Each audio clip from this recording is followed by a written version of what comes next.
Sudah kelihatan? Sudah, Bu.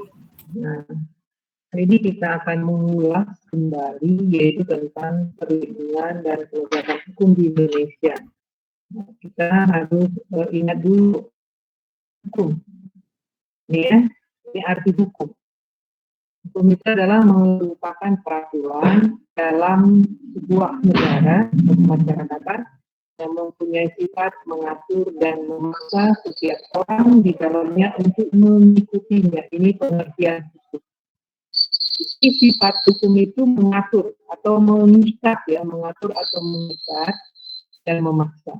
Nah, mengikat di sini bahwa hukum itu berlaku bagi seluruh warga negara. Berlaku, ya, bagi seluruh warga negara tanpa terkecuali. Memaksa di sini mau tidak mau bahwa hukum itu harus dipatuhi. Itu pengertian hukum. Nah, ini ciri-ciri hukum. Ciri-ciri hukum itu yang pertama yaitu adanya perintah atau larangan. Lalu yang kedua, perintah atau larangan itu harus dipatuhi. Karena apabila kita tidak mematuhi, kita akan dikenakan sanksi berupa hukuman. Ini ciri-ciri hukum. Lalu Indonesia ada buktinya, yaitu di dalam pasal 1 ayat 3 Undang-Undang Dasar Negara Republik Indonesia tahun 1945. Di sini dikatakan dengan jelas Indonesia adalah negara hukum. Atau dengan kata lain, istilah lain disebut the rule of law. Rule of law. Nah, sekarang coba apa kemarin ciri-ciri rule of law. Ibu mau tanya dulu ke Rafflesio. Rafflesio, apa ciri rule of law yang sudah pernah disampaikan? Kalian kita mengingatkan kembali. Halo Rafflesio.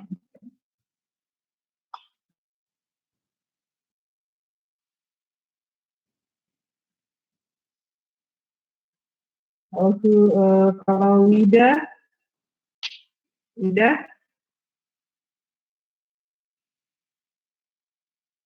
halo?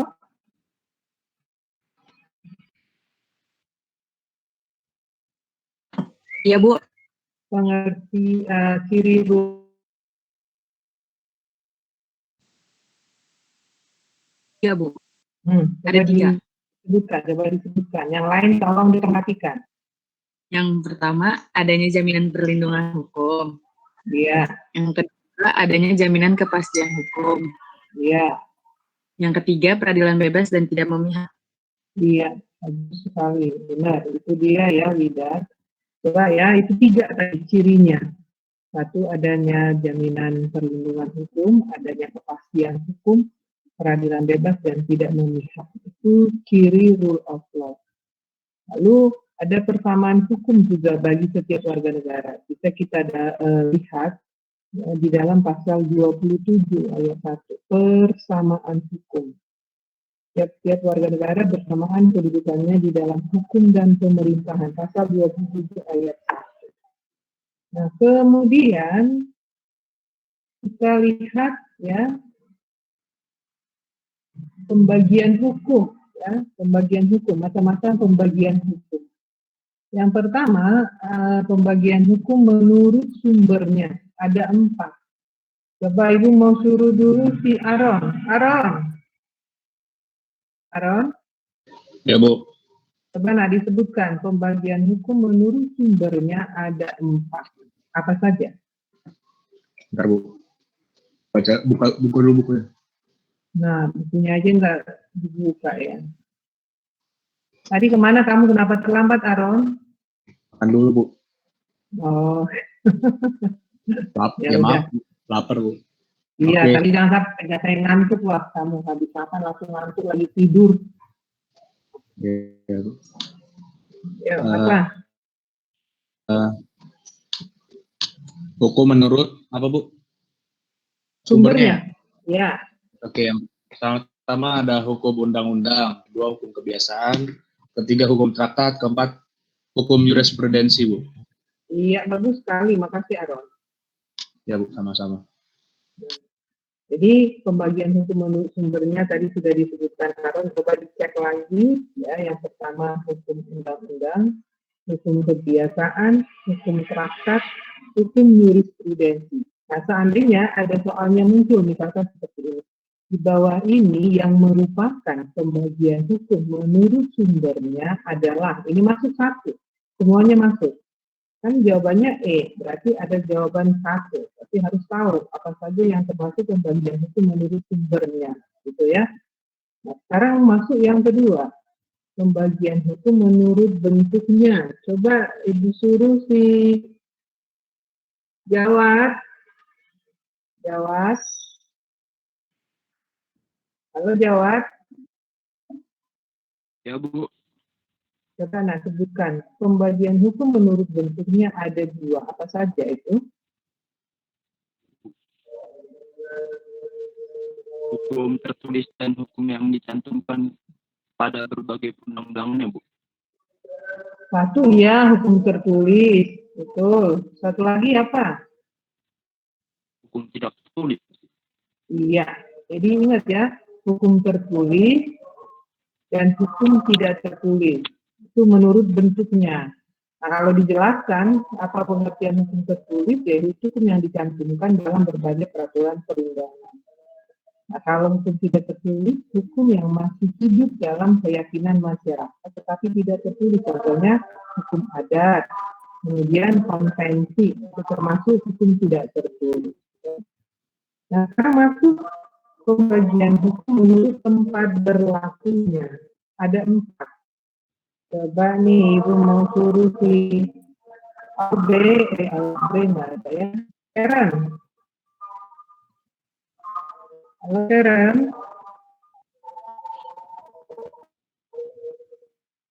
Ya, Bu. Karen. Kamu lagi ngapain? Ngelamun. Yang saya, Bu. Coba. Pembagian hukum menurut tempat berlakunya ada 4. Apa saja, Karen?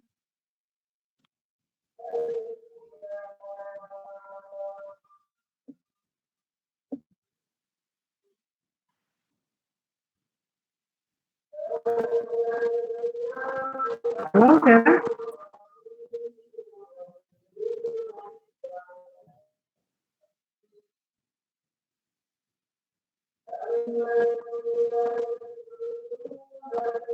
Coba si di kartu lah ya nak. Coba nak masih kartu. Hukum berdasarkan tempat berlakunya, Bu. Iya, coba nak disebut. Ada hukum nasional, internasional, asing, sama hukum gereja, Bu. Iya, bagus. Makasih ya nak. Jadi menurut tempat berlakunya hukum dapat dibagi atas 4, hukum nasional, internasional, hukum asing, dan hukum gereja. Pengertiannya sudah tahu ya. Kalau hukum nasional itu ada hukum internasional, hukum yang mengatur hubungan antar negara.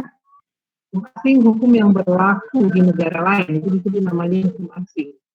Lalu ada hukum gereja, yaitu kumpulan norma yang ditetapkan oleh gereja untuk para anggotanya.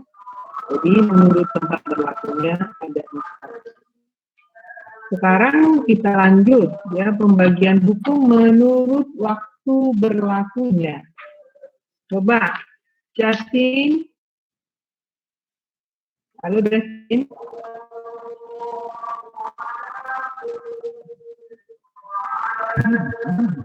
Justin.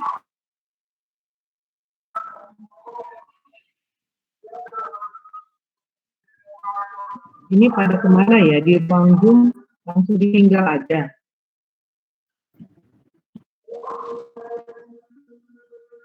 Saya aja mungkin nggak, Bu?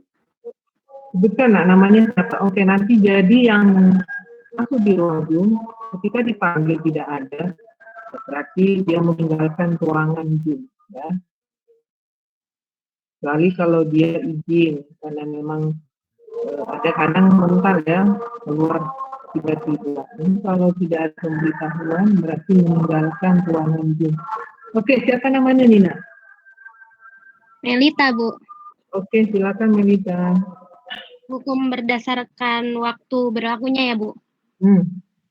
Ya, jadi ada 3. Yang pertama, hukum ius constitutum itu berlaku sekarang dan dalam suatu daerah tertentu. Yang kedua, hukum ius constituendum itu diharapkan berlaku pada masa yang akan datang. Dan hukum asasi yang berlaku di mana-mana, kapanpun, dan semua negara memilikinya. Oke, makasih Melita. Berarti ada 3 ya, pembagian hukum menurut waktu berlakunya. Nah, yang terakhir, pembagian hukum menurut isinya. Sekarang Ibu suruh si Hanaya. Hanaya?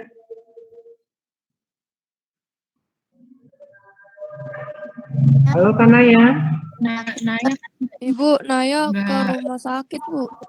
Hanaya, oh iya izin ya. Oh iya.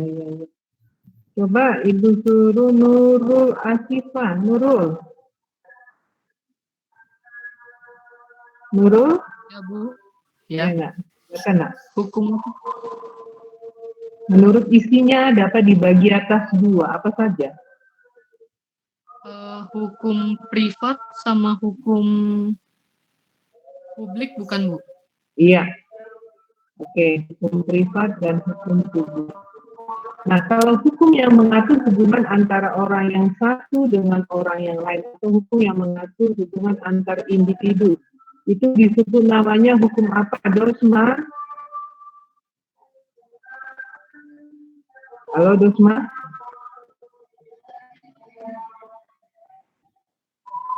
Ini pada kemana ya?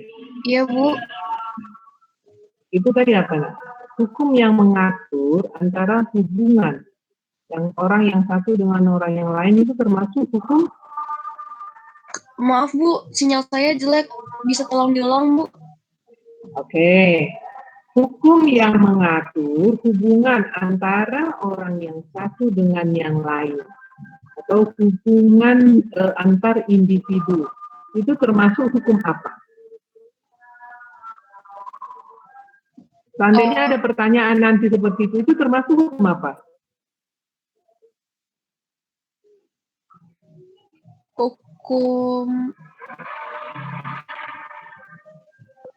Hukum tertulis, Bu. Aduh, hukum yang mengatur hubungan antara orang yang satu dengan orang yang lain itu disebut hukum privat, ya. Privat. Katanya stay di tempat ya, nggak ada yang meninggalkan ruangan itu. Oke, itu tentang pembagian hukum. Ya, pembagian hukum. Jadi kita lihat nih, apabila hukum sudah dapat dilaksanakan dengan baik, maka satu akan tercipta supremasi hukum, yang kedua tegak keadilan dalam masyarakat, kemudian masyarakat akan tertib. Ya, jadi kondisi apabila hukum sudah dapat dilaksanakan dengan baik, ini yang akan terjadi. Terciptanya supremasi hukum, tegaknya keadilan dalam masyarakat, menjamin masyarakat yang tertib. Inilah ya tentang pembagian hukum. Kemudian ini lembaga, kita masuk lembaga penegak hukum. Satu, ada polisi. Ya, ini tugas dan wewenang kepolisian yang diatur menurut Undang-Undang Nomor 2 Tahun 2002. Satu, memelihara keamanan dan ketertiban masyarakat, menegakkan hukum, memberikan perlindungan dan pengayoman, serta pelayanan kepada masyarakat. Inilah tugas kepolisian diatur menurut Undang-Undang Nomor 2 Tahun 2002.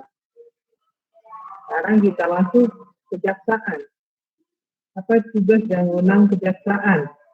Yaitu melakukan penuntutan, melaksanakan penetapan hakim dan putusan pengadilan yang telah memperoleh kekuatan hukum tetap. Melakukan penyidikan terhadap tindak pidana tertentu berdasarkan undang-undang. Ini tugas dan wewenang kejaksaan. Ya, jadi yang melakukan penuntutan itu adalah jaksa. tidak polusi ya. Kemudian KPK. Nah, ini KPK. KPK itu dibentuk ya berdasarkan Undang-Undang Nomor 30 Tahun 2002. Dibentuk berdasarkan Undang-Undang Nomor 30 Tahun 2002. Nih, tujuannya KPK dibentuk dengan tujuan meningkatkan daya guna dan hasil guna terhadap upaya pemberantasan tindak pidana korupsi. Ini ya, ini saja tentang hukum. Ini banyak tapi enggak semuanya. Yang garis besar aja yang ada hubungannya dengan materi soal. Oke, sampai di sana bisa dimengerti? Bisa, Bu. Oke, ini Ibu tutup ya. Kita masuk ke bab selanjutnya. Bab 3. Nah, ini tentang persatuan dan pengaruh kemajuan IPTEK ya terhadap NKRI. Ini pengertian IPTEK. Pengertiannya itu IPTEK itu dikatakan adalah sebagai pengetahuan tentang suatu bidang yang tersusun secara bersistem tentang kemandirian manusia yang dapat diterapkan untuk memberi kenyamanan bagi kehidupan manusia. Jadi ini pengertian. Nah, kita tidak bisa menutup diri terhadap perkembangan IPTEK, apalagi saat ini sudah masuk dalam era globalisasi, era yang tidak mengenal batas wilayah.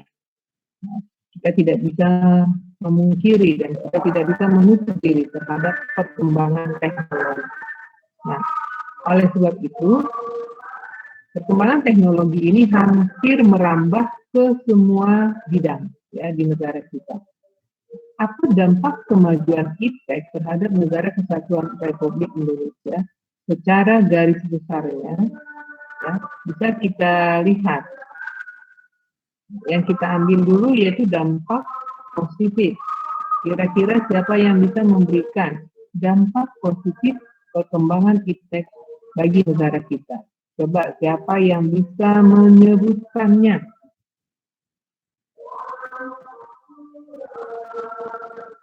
Ya? Satu aja, Bu. Boleh satu. Kamu bisanya berapa? Nah, ini namanya siapa? Saya mau coba, Bu, Faisal. Coba silakan Faisal. Menurut saya salah satu dampak positif IPTEK tuh kita jadi bisa mengakses segala sesuatu dengan cepat, Bu, karena adanya teknologi internet. Oke. Saya mau, Bu. Apa namanya? Sebutkan namanya. Sharon. Oke, silakan. Dampak positif perkembangan IPTEK itu pertama bisa meningkatkan kualitas pendidikan. Terus menciptakan profesi sama lapangan kerja baru, Bu. Sama meningkatkan efisiensi dalam interaksi sosial dan pelayanan di masyarakat. Oke, bagus Sharon. Ada lagi yang mau menambahkan? Tadi sudah ada beberapa tuh. Coba namanya disebutkan namanya. Silakan Ali. Memperjelas telekomunikasi antar jarak jauh, mendekatkan yang jauh, mendekatkan yang jauh gitulah. Iya, mendekatkan yang jauh ya. Nanti kalau menjawab yang dekat itu negatifnya ya, Ali. Oke, itu ya. Bagus. Ada lagi yang lain? Dafa, Bu. Apa Dafa? Kalau dalam sisi ekonomi, manfaat IPTEK itu dapat terbukanya pasar internasional untuk produksi dalam negeri Indonesia, Bu. Bagus. Oke, Dafa, bagus. Ada lagi? Dampak positif dulu, dampak positif. Bu, di bidang Najwa, Bu, izin menjawab. Oke, silakan. Di bidang politik juga IPTEK bisa meningkatkan hubungan diplomatik antar negara, Bu. Iya.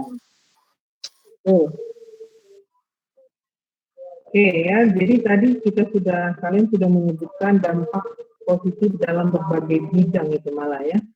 Nah, itulah dampak positif IPTEK terhadap Negara Kesatuan Republik Indonesia. Jadi tadi saya katakan bahwa pengaruh kemajuan iptek itu tidak hanya ya, dalam bidang negatif, tapi banyak dampak positif yang bisa kita rasakan. Oleh sebab itu, secara garis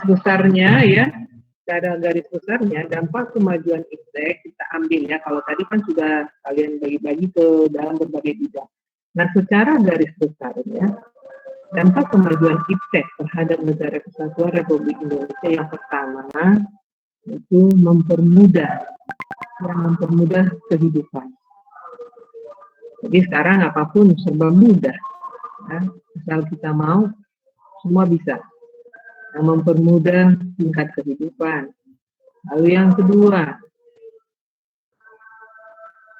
memperluas wawasan, atau menambah wawasan kita.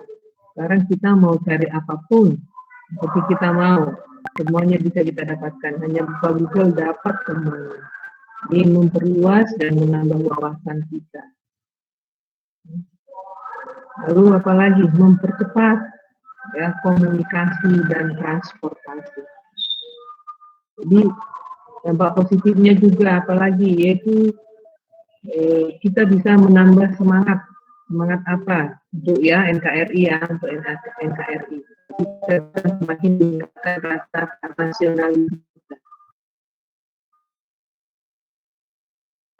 Lihat yang kita baca ini juga semakin menambah rasa nasionalisme kita.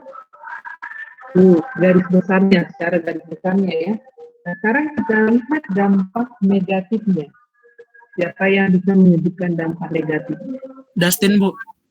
Kamu tadi, Justin tadi kemana? Ibu Tadi suara hilang-hilang, Bu, maaf wifi-nya. Oh gitu. Oke, apa Dustin? Dampak negatif iptek terhadap NKRI menurut saya, kalau misalnya tidak dibarengi dengan sikap selektif dalam memuat suatu informasi, kita bisa termakan hoax gitu. Ya, banyaknya berita-berita hoax ya. Maaf ya, Bu. Iya, dari tadi Bu panggilin kemana nih si Dustin ini? Oke. Ada lagi? Tadi Dustin Saya ya? Bu, Marcella Bu. Permati Marcella.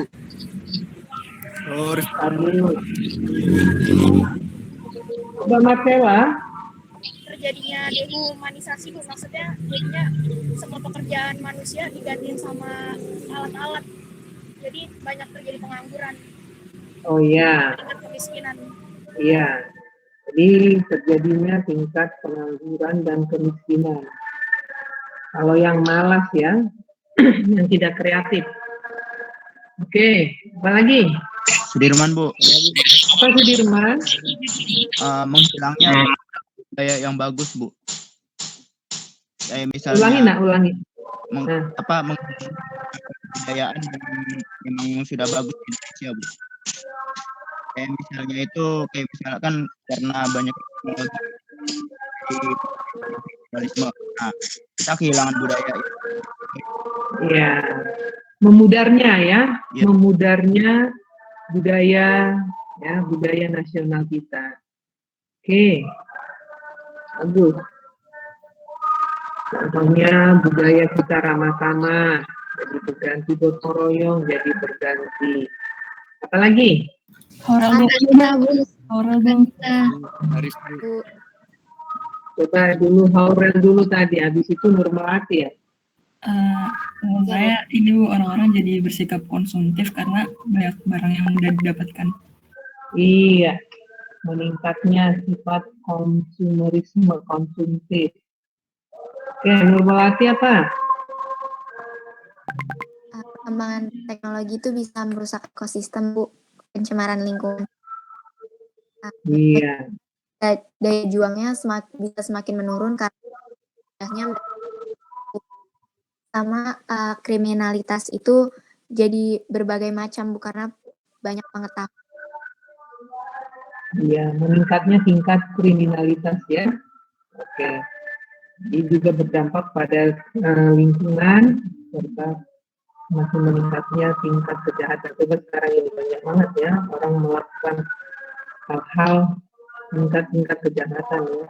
Banyak yang sekarang ini orang-orang yang merasa yang dirugikan. Banyak orang-orang yang dirugikan dengan kemajuan iptek ini berdampak pada rasa aman. Ada lagi? Kanita, Bu. Kanita, Bu. Mbak Konita, silakan Konita. Dalam bidang ekonomi, kan karena adanya perdagangan bebas sama persaingan bebas, jadi barang-barang dari luar negeri semakin mudah masuk ke Indonesia, jadinya produk lokal terdesak. Iya, jadi masuknya atau banjirnya barang-barang produksi luar negeri ke negara kita, akhirnya ini akan bisa ya mematikan produksi dalam negeri di dalam bidang ekonomi. Oke. Ada lagi yang mau menambahkan? Masih Bu. Nah, siapa tadi Mas Likatul. Mas Likatul, oh iya, nah, silakan Nak. Karena kemajuan teknologi memicu timbulnya hacker Bu yang bisa mencuri data-data di pemerintahan. Iya. Ya, tingkat kejahatan semakin tinggi ya, tingkat kriminalitas semakin tinggi. Oke, nah, makanya kita ambil secara garis besarnya dampak negatif iptek ini bagi negara kita satu, memudarnya rasa nasionalisme, memudarnya. Lalu yang kedua, tadi semakin tingginya sifat individualisme, egoisme, hedonisme. Kemudian tadi eksternisasi, ya, jadi orang banyak yang mengikuti kebudayaan yang belum tentu ya, sesuai dengan kebudayaan kita. Lalu apalagi itu contoh orang sudah makin malas untuk bertatap muka. Jauh-jauh, contoh sekarang ini kita ya di ruang Zoom. Kalau nggak disuruh on cam, nggak on cam. Nah itu contohnya. Salah satu contoh dampak negatif dari pengaruh kemajuan teknologi. Lalu membuat orang menjadi malas jadinya. Karena semuanya serba mudah, serba instan, akhirnya membuat sifat pemalas, muncul sifat pemalas. Lalu tadi meningkatnya pengangguran.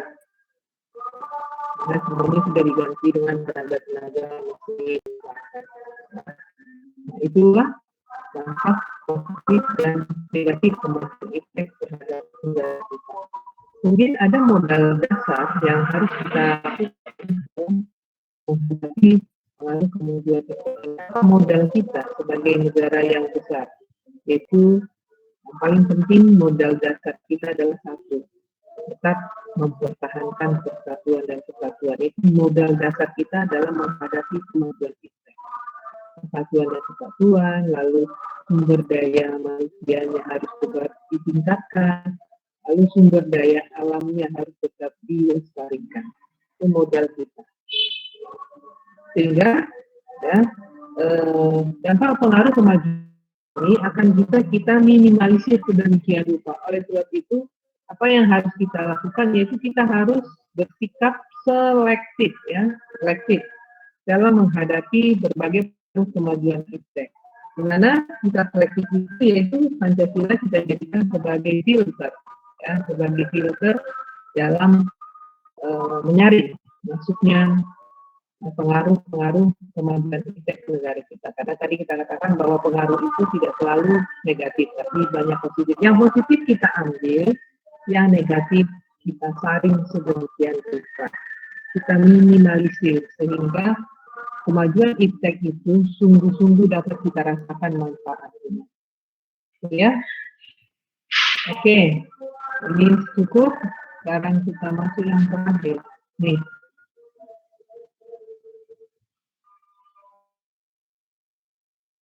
Dinamika persatuan dan kesatuan bangsa dalam konteks NKRI.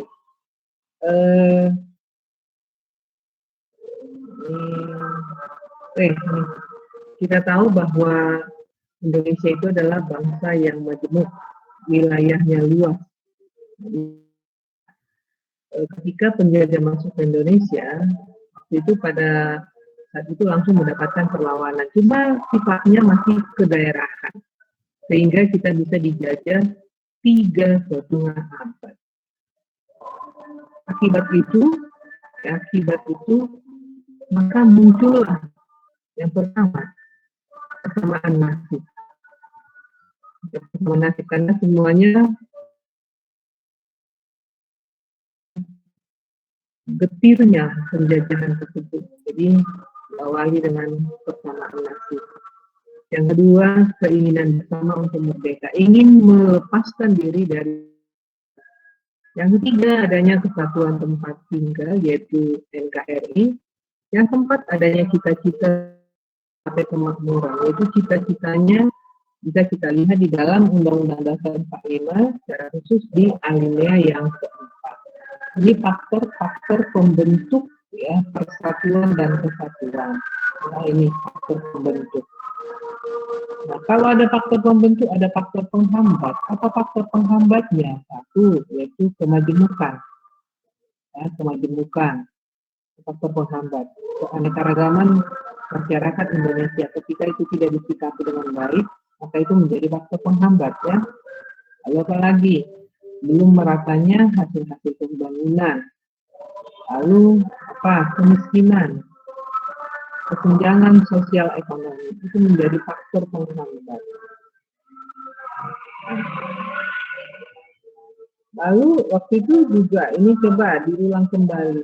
Kita mempunyai landasan konstitusional persatuan dan kesatuan. Ayo coba siapa yang bisa menyebutkan, mengulang kembali. Apa landasan konstitusional persatuan dan kesatuan? Melita, Bu. Apa Melita? Coba nak, silakan. Yang pertama Pancasila, sila ketiga. Yang kedua pembukaan Undang-Undang Dasar 1945 alinea keempat. Ya. Yang ketiga pasal 30, pasal 32 ayat 1, pasal 35 dan pasal 36. Oke, itu landasan konstitusionalnya ya. Tadi sudah disebutkan Melita dengan jelas. Nah, sekarang operasionalnya apa?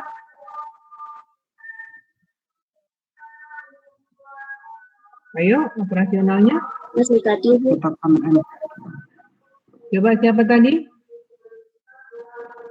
Mas Likatul tadi. Alif duluan, Bu. Siapa? Alif. Alif. Oke, silakan Alif. Ketetapan MPR 1993. Ya, ada di dalam TAP MPR nomor 4 tahun 1993. Ya, itu operasionalnya. Nah, jadi itulah landasan persatuan dan kesatuan bagi negara kita. Oke, nah sekarang kita lanjut nih. Persatuan dan kesatuan bangsa Indonesia dari masa ke masa. Nah, kita tahu bahwa persatuan dan kesatuan kita itu sudah teruji ya. Bagaimana bangsa Indonesia tetap bisa berdiri dengan kokoh dengan persatuan dan kesatuan dengan semboyan Bhinneka Tunggal Ika. Nah, oleh sebab itu ada tonggak-tonggak sejarah, ya tonggak-tonggak sejarah bangsa Indonesia dari masa ke masa. Yang pertama yaitu tahun 1908. Apa itu? Dimulai tahun 1908, yaitu apa nak? Kebangkitan nasional. Dimulai dengan kebangkitan nasional. Siapa ini tadi?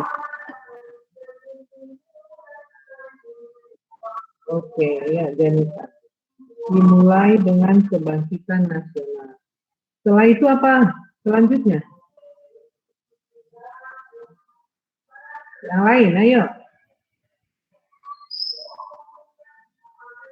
Setelah kebangkitan nasional, lanjut. Peristiwa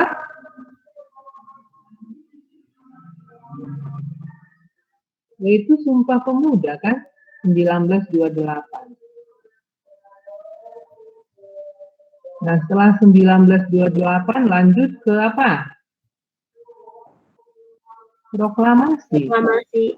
Iya, proklamasi. Ya, 1908, 1928, 1945 proklamasi. Jadi intinya di sana Tanpa persatuan dan kesatuan, proklamasi itu tidak akan ada. Tidak akan bisa kita dapatkan, tidak akan bisa kita raih kalau kita tidak mengawalinya dengan persatuan dan kesatuan. Kali ini persatuan kesatuan bangsa Indonesia dari masa ke masa.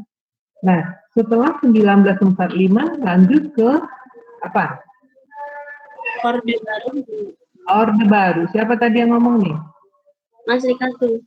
Mas Rikatul, oke lah. Orde Baru. Apa arti Orde Baru? Tatanan kehidupan bangsa Indonesia yang ingin melaksanakan Pancasila. Dan siapa yang ngomong? Yang ngomong siapa nih? Mas Rikatul. Oke, masih ya. Oke. Ayo lengkapi Mas Rikatul. Tatanan kehidupan bangsa Indonesia yang ingin melaksanakan Pancasila dan Undang-Undang 45 secara murni dan konsekuensi. Oke. Itu arti Orde Baru ya. Nah, setelah Orde Baru kita masuk yang terakhir yaitu apa? Reformasi. Reformasi. Reformasi. Siapa tadi yang pertama yang menyebutkan reformasi? Kanita, Bu. Kanita, oke. Kanita ya. Jadi itulah tonggak-tonggak sejarah bangsa Indonesia dari 1908, 28, 45, 66, dan 1998. Nah, ini ya. Apa perubahan yang terjadi pada masa reformasi? Ya ini dia satu. Kemerdekaan pers, di mana pers semakin bebas untuk mengambil dan menyampaikan berita. Ya, ini kemerdekaan atau kebebasan pers. Yang kedua, kemerdekaan membentuk partai politik. Di mana kalau pada masa Orde Baru, pada waktu itu hanya ada 3 partai politik. Nah, setelah reformasi, partai politik ini semakin bertambah ya, bertambah lebih dari 3. Kemudian terselenggaranya pemilu yang demokratis ya. Dan lihat, kita tahu bahwa ketika pemilu di sana sudah berjalan dengan lebih baik dan terbuka, transparan. Jadi kita sudah langsung tahu ketika kita mau memilih, kita sudah tahu siapa calon yang akan kita pilih. Jadi sudah lebih terbuka ya. Ini pembebasan narapidana politik dan tahanan politik. Jadi inilah ya kemajuan-kemajuan yang bisa didapatkan setelah terjadinya reformasi. Jadi semboyan kita Bhinneka Tunggal Ika itu sangat tepat buat Indonesia. Tanpa persatuan dan kesatuan, kita tidak akan bisa menjadi bangsa yang besar. Oleh sebab itu, persatuan dan kesatuan itu harus tetap kita pertahankan, harus tetap kita jaga. Ya, karena bersatu kita kuat. Oke. Nah, jadi itulah materi-materi secara garis besarnya yang bisa Ibu sampaikan pagi hari ini buat kalian pelajari untuk persiapan PAT-nya hari Senin. Ya, saya percaya walaupun tidak diawasi, tapi kalian bisa bekerja dengan jujur. Ya, bisa bekerja dengan jujur dan memberikan hasil yang terbaik. Sampai di situ semuanya sudah bisa dipahami anak ya? Bisa Bu. Bisa Bu. Ya. Nah, ada yang mau bertanya?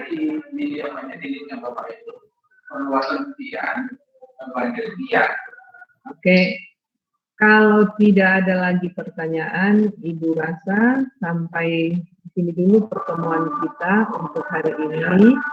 Ya, semangat, salam sehat dan sukses selalu.